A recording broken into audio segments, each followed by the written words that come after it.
For the first time this year, the Mariners will see an Astros team that is more or less at full strength while they head into Houston a bit banged up. At the very least, some reinforcements seem to be on the way for Seattle in the coming days and weeks. Let's talk about it here on the Locked On Mariners podcast. Colby, hit it. You are Locked On Mariners, your daily Seattle Mariners podcast. Part of the Locked On Podcast Network, your team every day. Ahoy, sailors. It is Friday, August 18th, 2023. This is Setting as Alice and Colby Patnode for the Locked On Mariners podcast, brought to you by Sleeper. Swing for the fences on Sleeper picks, and you can win up to 100 times your money. Download the Sleeper app and use promo code Locked On. That's LOCKEDON, and you'll get up to $100 matched on your first deposit. Terms and conditions apply. See Sleeper's terms of use for details. Currently operational in over 30 states. Check out Sleeper today. Thank you so much for making us your first listen. Subscribe, like, and turn on alerts if you're watching on YouTube, or subscribe and leave a 5-star review on your preferred podcast platform if you like what you hear. And if you're part of the crew and rock with us every single day, let us know in the comments below. And if you want to hear from us even more, please consider signing up for our Patreon. You can now get a free 7-day trial. Check out the show. The link, as well as our social accounts, is in the description of this episode. Now, on the show today, we'll go over some positive injury updates for the Mariners and get you set for this weekend series against the Astros, which of course you can catch on the Mariners hometown broadcast, SiriusXM via the SXM app as always. Colby, let's start with these injury updates. Jerry Dipoto hopped on the radio yesterday on 710 Seattle Sports and gave some updates on JP Crawford, Jared Kelenic, and Bryan Woo. We'll start with Crawford, who continues to improve according to Dipoto, and could possibly get into a game this weekend for High A Everett. And if that goes well, he could join the Mariners as soon as Sunday's series finale against the Astros, or at the very least against the White Sox starting Monday. Obviously, with concussions, you got to take this very seriously. You got to take this very delicately. You got to be very smart with this. So don't want to jump to any assumptions here that you're going to get JP back soon, but that would be a massive, massive boost for the Mariners, right? He'd help. I mean, Caballero has done a good job offensively of kind of, replacing what JP brought to the table. But anytime you can add I don't know, what is JP up to? 125 WRC plus. Anytime you can add that type of bat back to your lineup, that helps. So, getting JP back is huge. He's also, the kind of on-field captain, and he carries tremendous value in the clubhouse as well. So, there's really, obviously there's no downside to getting JP back, and you add, hopefully he can pick up where he left off offensively. And then right now you have Julio really, really going. You would have JP going. Caballero's probably earned a few more opportunities at second going forward. So it'd be nice to obviously have JP back and add another lefty to your lineup. I assume he'd come back and he'd hit first or second. Probably back in the leadoff spot, but you have to see how these things go. You never know. You could be feeling really good one day and then the next day not so good, and so you never know when you kind of have to like restart these things. So hopefully he can clear it in the next few. He can get cleared in the next few days, and then he can avoid any kind of setbacks. But like you said, it's a concussion. You just never know how he's going to react or how he's going to respond to these things. So.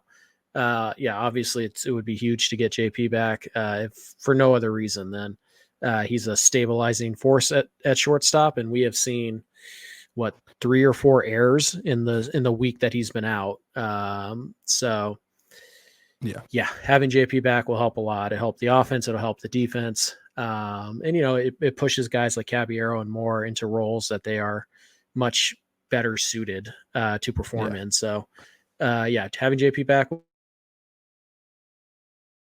would help a lot, but until I see him in lineup for a couple days in a row, I'm going to be a little bit hesitant to consider him fully back. It's just such a unique injury.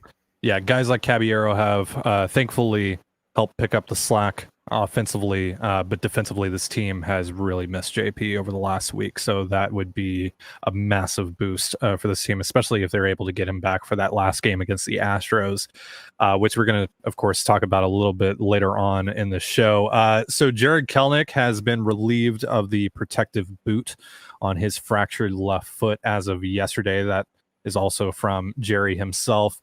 Jerry says that Kelenic is down in Arizona right now tracking pitches off a pitch machine and still on track for that early September return that Dipoto set for him back when the injury was first sustained.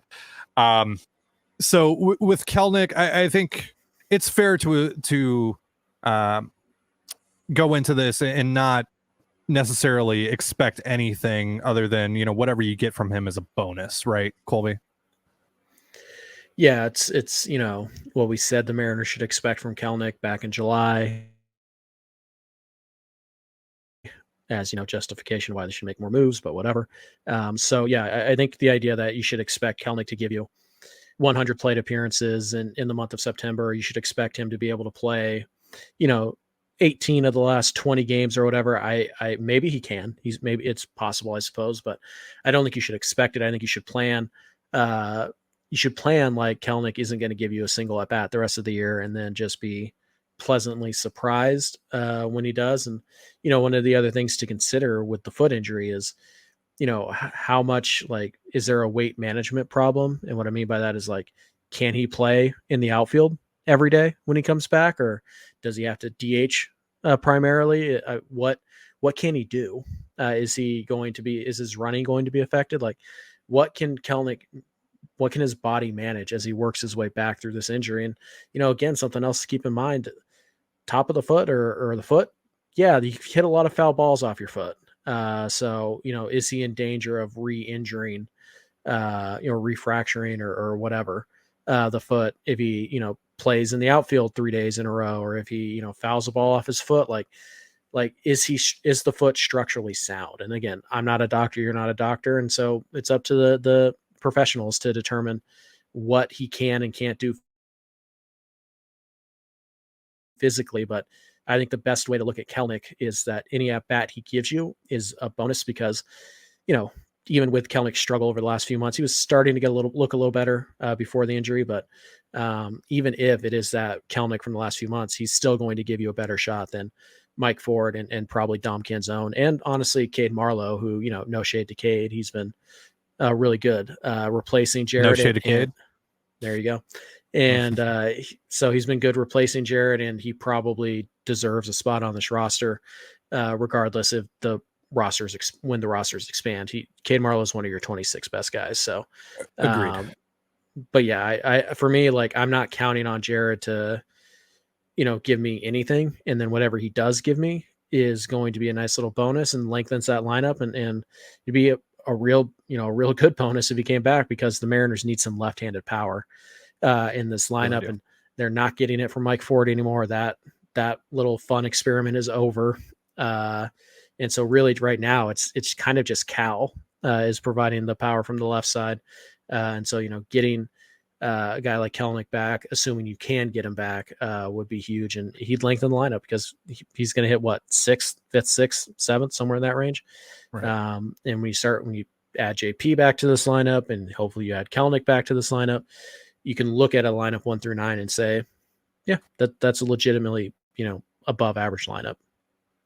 Lastly, Bryan Woo threw a 30-pitch bullpen yesterday at Kauffman Stadium, and he is on track to return to the team for the White Sox series, which again starts on Monday.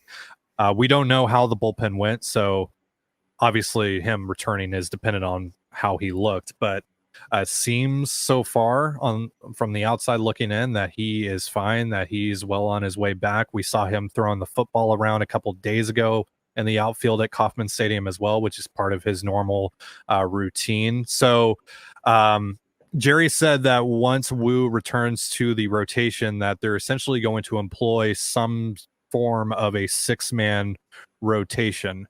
We'll talk about that in a little bit, but first I just want to get your thoughts on, what to expect from Woo the rest of the way. Yeah. You hope this is a phantom IL type of thing, but until you see him pitch, you don't know. And the designation of, I think it was forearm fatigue or arm fatigue or whatever, that's concerning considering that he has set a career high in innings pitched, and he is fairly recently coming off of a Tommy John surgery. So, as for how effective he can be, I don't know. He was pretty hit or miss before he went on the IL. But we know what his ceiling is at this stage of his career. We've seen it against the Angels. We've seen it against a few other teams, but we've also seen him kind of implode against, in some other outings. So tough to say one way or the other how much you should trust Woo, but he is definitely better at this stage of his career than Emerson Hancock. He might be better than Bryce Miller too. So obviously it's a big deal to get Bryan Woo back, whether it's in the rotation right away or if it's, he's the bulk guy and like Hancock's opening or whatever Jerry means when he says 6-man rotation. Woo's a guy who is one of your 13 best pitchers and is one of your 5 best starters. And if whether or not that means he can make all of his starts from here on out, or if they have to push him to the bullpen in September and he becomes a high leverage option potentially out of that pen, it's a big deal to get him back on your pitching staff. All right, so we're going to talk about the 6-man rotation, what we think about all of that in just a moment. But first, a reminder, this episode of the Locked On Mariners podcast is brought to you by Sleeper. Want the chance to win more money with less picks? Well, head on over to Sleeper, where you can win up to 100 times your money on just 2 or more fantasy baseball picks. All you have to do is choose 2 or more players that you like and select more or less on their stats like home runs, strikeouts, hits, more. Get your picks right and you can win big. Making your picks is easy and takes only 30 seconds or less. And if you win, you can withdraw your payouts safe and quickly. Use promo code LOCKED ON, that's LOCKEDON, and you'll get up to $100 matched on your first deposit. Terms and conditions apply. See Sleeper's terms of use for details. Currently operational in over 30 states. Check out Sleeper today.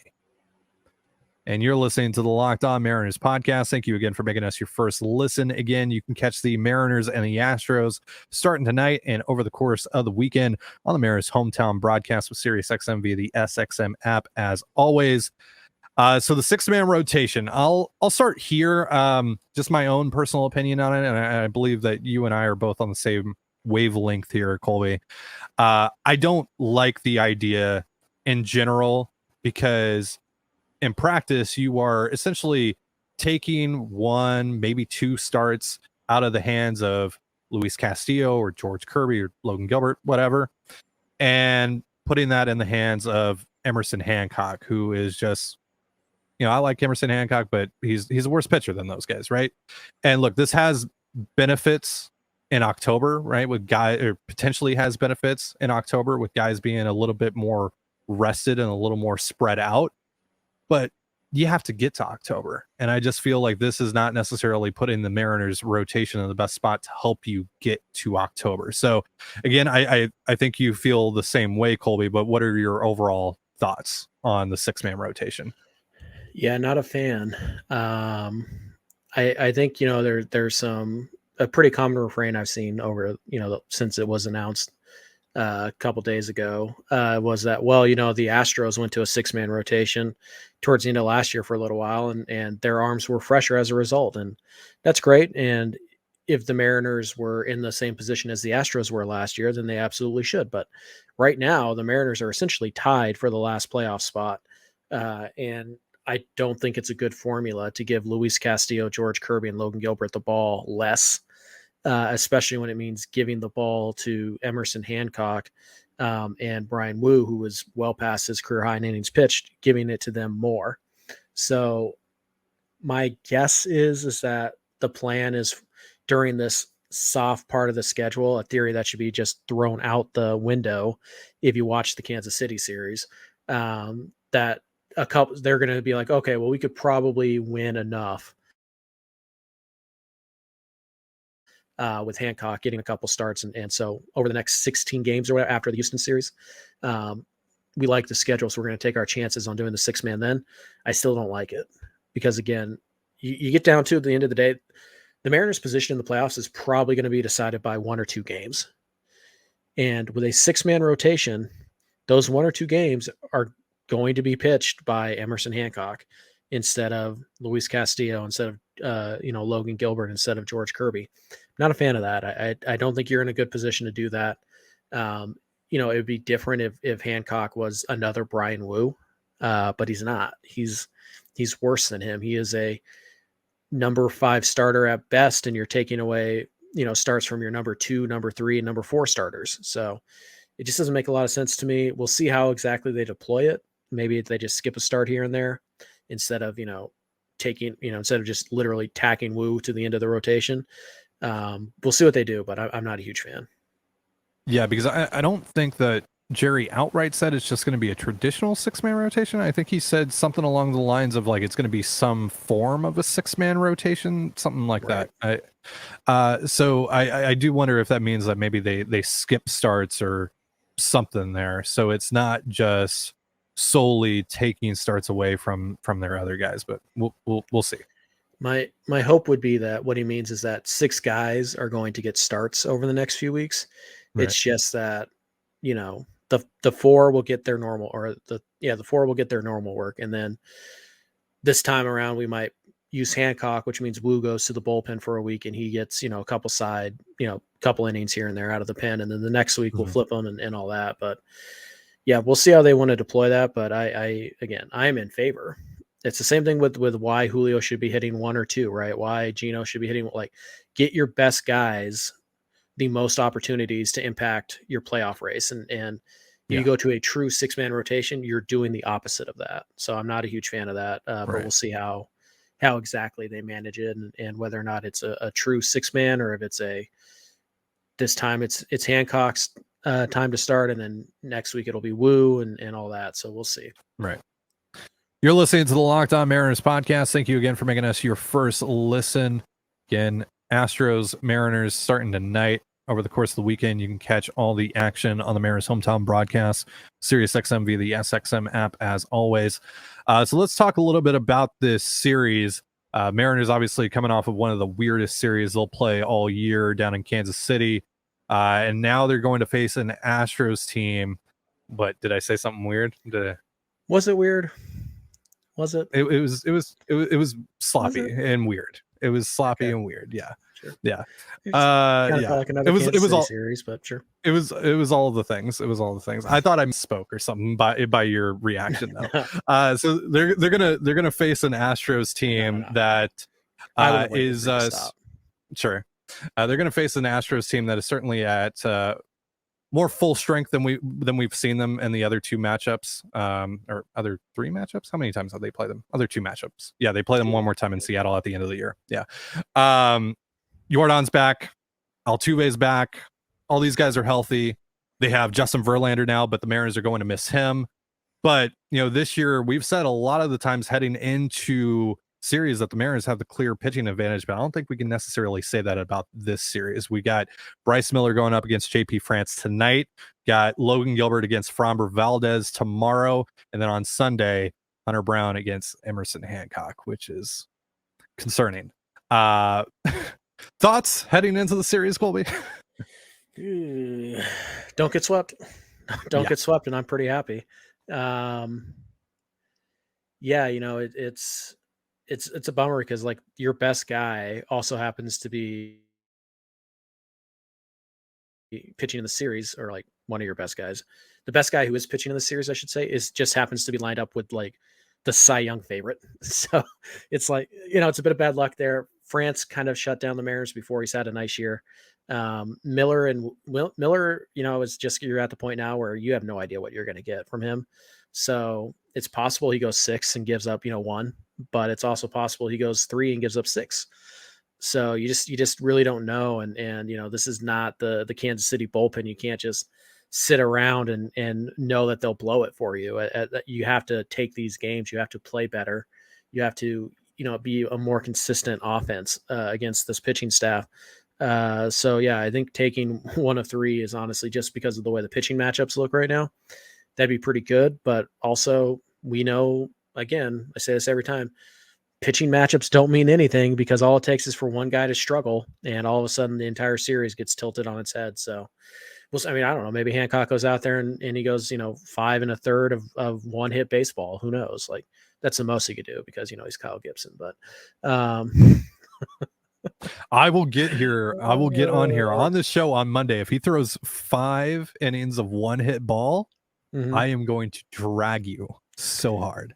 I'm going to rake you over the coals. You think Kyle Gibson's ever thrown 5 innings of one hit ball? I bet he has. But we should look that up. I mean, you're the stat head guy. To stat head I go. But yeah, pitching matchups not great. You don't think I'm doing it, don't you? Huh? I'm doing it. You don't think I'm doing it, don't you? No, I know you are. I'm pretty confident that Kyle Gibson has had a good 5-inning start in his career. Sure. So yeah, it's I think one of the interesting things here that may or may not matter. But if you win this series, if you take 2 of 3, you'll have clinched the season series against Houston, which could matter in terms of tiebreaker. I do think that thinking that you're going to catch Houston is a little silly. It's not impossible, certainly not, but I think it's focus on Toronto. But yeah, if you win 2 of 3 here, you can secure that season's series. I think I could be wrong. You're 5-2 if I'm remembering this correctly. You play every team in your division 13 times. Is this sounding right to you, Ty? Yep. So yeah, if you win 2 of these 3, then you've clinched the season series, which means you clinch the tiebreaker against them too, which would give you the tiebreaker against the 2 teams that you are most closely in competition with for a playoff spot. So that would be a nice little bonus. But yeah, you're gonna have to hit. I think you're gonna have to score some runs in Houston. I don't think it's fair to expect Julio to Greg Jennings the club again this weekend. So somebody else is gonna have to step up. I would love for it to be Gino. He had a kind of a weird couple final games down there in Kansas City. Cal Raleigh is certainly a guy who's capable of carrying the load a little bit. But yeah, I think somebody besides Julio needs to step up. Besides Cal needs to step up. My preference would be for it to be Gino, but I really don't care who it is, just as long as they do. It could be Gino, it could be Teo, could be Ty, who's 0 for 5 on Thursday, but hit a grand slam in every ballpark in baseball except for the one he was playing in one at bat. 3 hard hit balls. Yeah. 0 for 5. I mean, Ty's locked in. So I think you need one more guy. And then we'll see what this battered bullpen can do in the late innings against Jordan, against Altuve, against Tucker, and so we'll see how they manage it. Taylor Saucedo is smoking Jordan at some point in this series. I'm gonna call it right now. I mean, I'd feel better about saying that about Gabe Spire just because the slider's a little better, but we know that regardless of who it is, Scott will always go to the right, or will always go to the lefty to face Jordan, even though Jordan's key situations better against lefties, but whatever. We don't need to talk about that. Sure, Matt Brash is ready to go against Jordan, but when you have Gabe Spire, the play there is probably Topa, right, against Jordan late in game because the pitch moves away from him, the two-seamer. Yeah. It's kind of what you want. You want something that moves away from him, because anything that moves in on him, I mean, I don't know. You throw the pitch 4 feet outside, he'll probably hit it over that stupid little wall. Yeah. So just walk him. I'd much rather face, Alex Bregman. But we know that they're not going to walk him. No, we know that they're not going to walk him. No. If they were going to walk him, they would have done this last year. Yeah. This is our first time seeing Jordan. I'm not sure what you're referring to, Ty. What happened? I'm not even talking about that game, right? I'm just talking about in general last year. Yeah. I mean, they walked Judge earlier this year to bring up the winning run. So, I mean, we'll see. Obviously, with the guys like Ohtani, with guys like Jordan, it's really more about containment than it is shutting down. I think, again, offense needs to step it up here. If the Mariners are going to win this series, it's going to be because they scored 5, 6, 7 runs a game.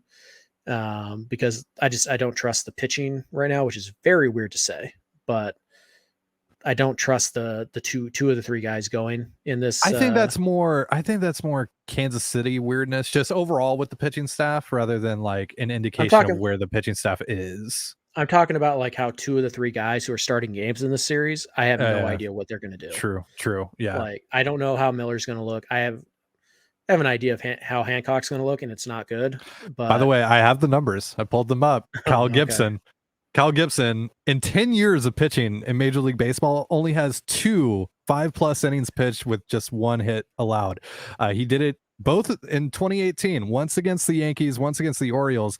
However, he walked 3 guys in one of those games and walked 5 in the other one. So what you're saying is that even Kyle Gibson has had 5 inning outings where he's getting up 1 hit. Now, he did strike out 10 Yankees batters. Yeah, I'm going to say Emerson Hancock ain't doing that. But 4 strikeout game, golden sombrero for Yordan Alvarez, Kyle Tucker against Emerson Hancock. Sure. I mean, Lock works it for down. me. Works for me. Do not go to FanDuel and bet on that. This is not betting advice. No. Yeah, you guys have this idea that like when guys I think are pretty bad do well, I'm mad about it.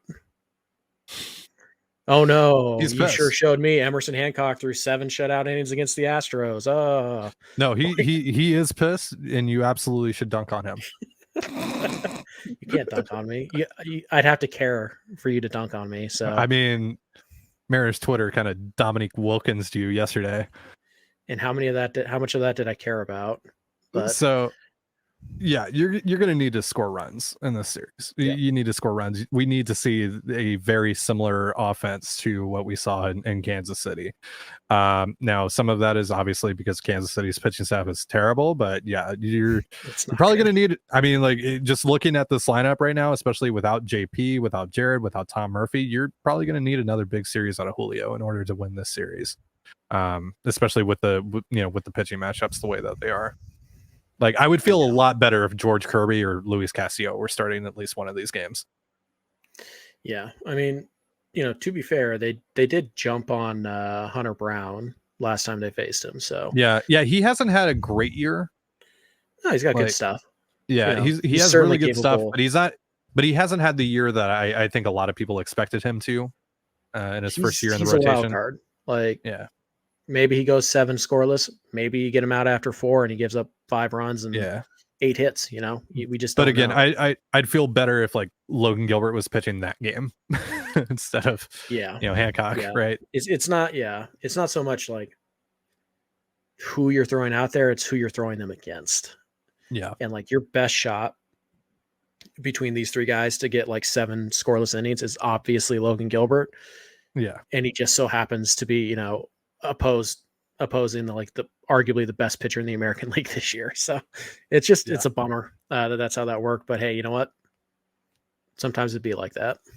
Yeah, I have no idea what's going to happen in the series, to be honest with you. I think I have a general idea, but I would love to be proven wrong, and I'd love to be surprised. And hey, man, if they win the series, things look pretty interesting. Just gonna say, because they are 3.5 back of the Astros right now in the wild card standings and the division technically. 3, I think. Is it just 3 flat?